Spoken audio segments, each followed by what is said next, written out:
ক্ষমা তো দূরের কথা, ক্ষমার পিছন পিছন। ক্ষমা চাইতে বলছে কেন, কি কারণে? ক্ষমা চাইতে বলছে নাকি?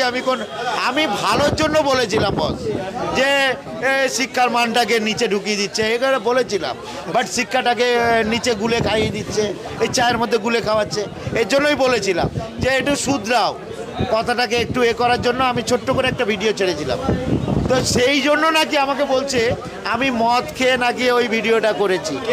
আর সেই বলছে, সেই চাবড়ি সে নাকি পশ্চিমবঙ্গের নাম্বার 1 চাওয়ালা। নাম্বার 1 চাওয়ালা। ওর কাছে ও অনেকের কী সব করছে, আমি ওসব বুঝি না। বাট ওটা যে করছে, আমি ওকে বললাম, ওকে কাছড়া পাড়ায় ওর কোনো এক জায়গায় দোকান, কোনো হোলির আগের দিন আমার কাছে এসছিল কেল্লিটা ধরে আরেকজনকে নিয়ে, এক চাপড়িকে নিয়ে। তো এসে বলছিল যে কাকা, এক ছাপড়ি ছিল, যাই হোক আমি নাম বলবো না, যে